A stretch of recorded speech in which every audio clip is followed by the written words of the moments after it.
talk to anybody without it knowing or it being connected to a satellite. So they know where you are if you have a cell phone. And they can listen in on that stuff. They collect that data. So they know a heck of a lot. They know these protests are going to become violent. If they didn't, they wouldn't send the riot cops out there.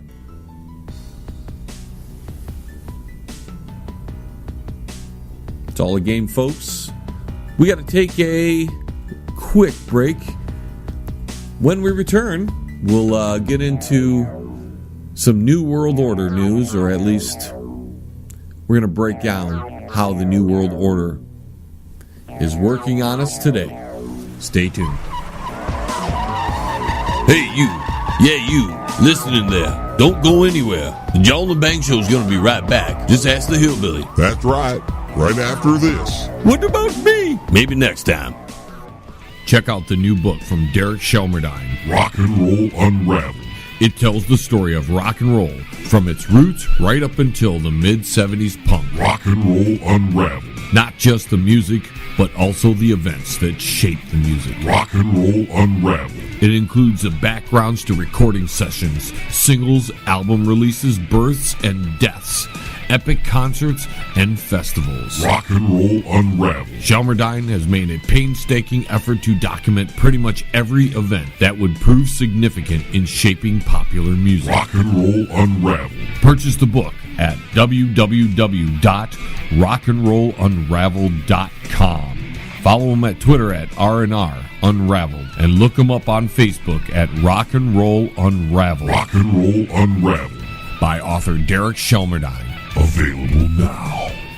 And I'd like to welcome our new sponsor, Pane in the Glass, commercial and residential window cleaning. For a beautiful, sparkling shine that's crystal clear, call Pane in the Glass Window Cleaning. You can find them on Facebook at Pane in the Glass.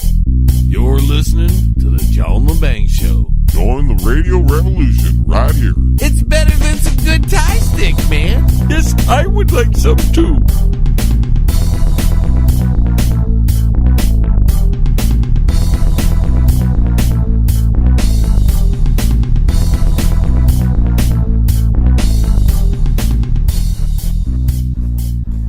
Breaker 119. Looks like I found her. Oh, what's she doing? Well, she's in line to buy an airline ticket. Maybe she wants to go on a trip. Well, you better stop her. Her emotion chip's been going wacky for over a month now. Well, I'll try, but you better send backup. Wilbert's on the way. 10-4. Hey, Tin Can, where do you think you're going? Why are you always picking on me? What? That's not picking on you. You're always calling me names. Listen, I'm sorry. So where do you think you're going anyways? I'm leaving. I'm not appreciated around here. So what, you think you can just buy a one-way ticket and fly anywhere you want? That's the plan. Well, obviously you don't know anything about flying. I know enough. Oh, really? Do you know you can't bring anything metal on the plane? What are you talking about? That's against the rules. You might set off the alarms, and then you'll be labeled as a terrorist. And even if you're not labeled as a terrorist, you want the TSA feeling all over you? What do you mean? Haven't you watched those videos on YouTube? They like to touch and feel all over you. I have rights. Not if you're a terrorist, you don't. Now come on home and we'll talk about it. I don't know. Listen, you won't even be able to get a bus out of town, so you'll have to hitchhike. And you know how dangerous that is? Not necessarily. See, you don't know what's out there in the world. You could be running into danger, and you wouldn't see it coming. And then there's no more you. Now come on home and we'll talk about it, and I'll make you a tuna fish sandwich. I don't like tuna. I know what you mean. I stopped liking tuna once I got married. Now come on. Acknowledge. Hey, man, you're listening to the John Lebang Show, man. That's good, 'cause that means you ain't stupid. All right, ladies and gentlemen, welcome back. Hope you're enjoying your evening, or if you're listening during the day, because not all the stations play us at the same time. As I had teased in the before the break, that is. You know, we're going to talk about the New World Order a little bit. And to show you that this is pretty standard operating procedure. I mean, there is a order of things to creating the New World Order. And what is the New World Order? Well, a lot of people have differing opinions about that. But it's basically about control. Control over you, your health care, your thoughts, your money, the population of the world, the weather, space, industries. That's what it's about. Ultimate control over everything. But how do you affect that on the planet? How do you gain ultimate control? You can't do it in one lifetime. It's nearly impossible without being some kind of militaristic entity, and then it causes a resistance. See, the New World Order does not want the divide. They want everybody together. They want it all collected under one giant umbrella. And back when there were kings and queens running everything, there were a bunch of men that got around together and said, you know, we got to get out of this. If we're going to be in control of something someday, if we're going to have a world where, by their own opinions, was a paradise, a world of peace and love and harmony and all that, they had to first knock out the kings and queens. Take basically the old order and erase it, eliminate it.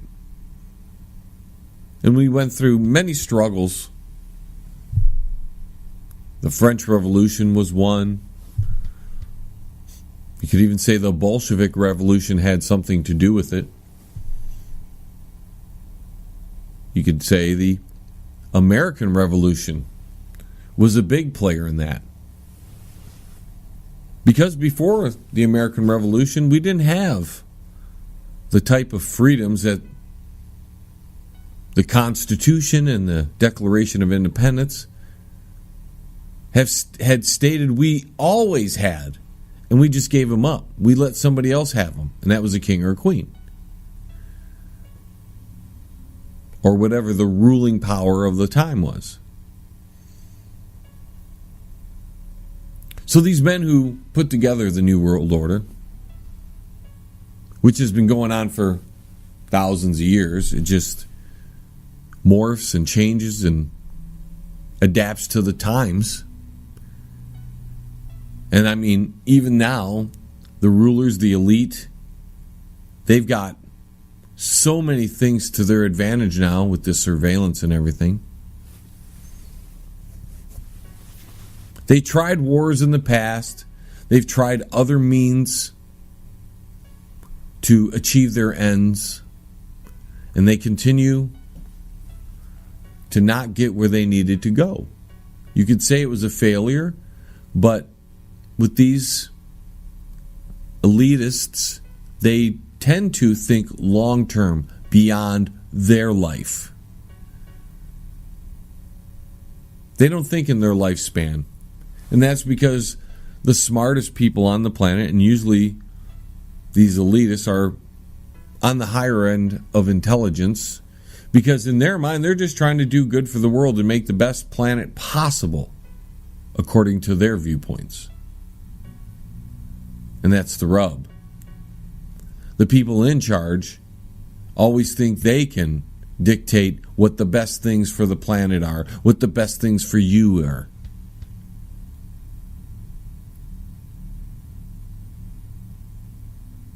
And that's why there was so much resistance. So what do you do when you want to dictate and control the world?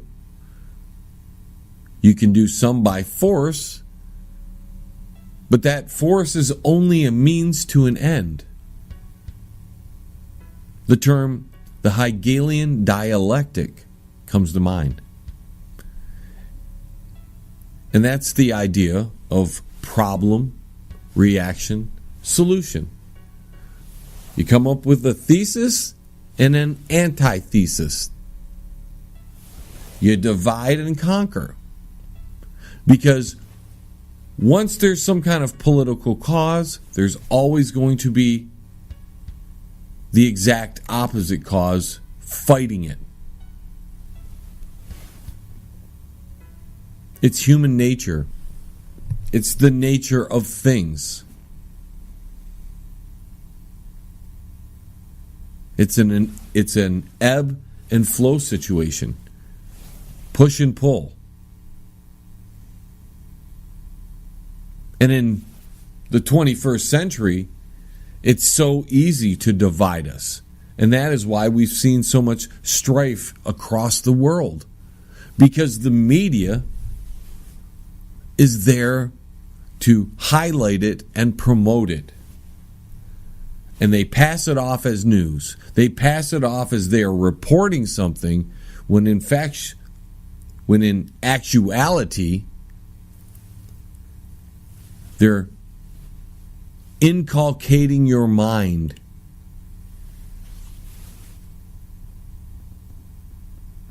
into a pattern, into a thought pattern, to where you're going to be on one side or the other of every one of these, what I'm going to call hot button issues. And the media will provide you the means to pick a side, and they're also, when you can't handle it anymore, they've got a means to distract you from it all. Because not everybody can handle the same amounts of information without blowing a circuit in their brain. So they use these tactics of divide and conquer, the Hegelian dialectic, so that people will oppose each other, will then have things like riots,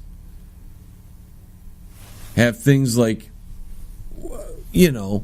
increased crime rates and a government that is dysfunctional. They bring in, which is funny because they already had them ready. They bring in either forms of martial law like you saw in Boston, or now you're seeing in England especially. Or they bring in increased police on the streets. And they're always ready for these things. They always have the tools at their disposal.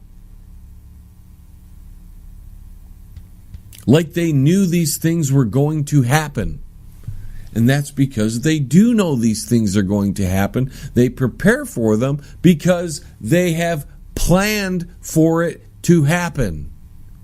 They have created an environment that will ignite these things. So since they've toppled the old order, kings and queens, and all the magistrates, and all the royalty type governments, practically all but a few are gone. They unleash freedom for a very short time to make that happen. And now, and in fact it was maybe 100 years ago, a little over 100 years ago, they started taking that back. You could say they started that way back in the Civil War as well. But we'll go as far back as the Federal Reserve Act. All things you should know about, and you probably do not, unless you've been listening to the John Lebang Show or shows like the John Lebang Show. Although there aren't many shows like the John Lebang Show. Because some days we feed your mind, and other days we feed your humor. Why? Because it becomes too much. It becomes too much for us to deal with this stuff on a daily basis, even the ones who are awake. And we even need our own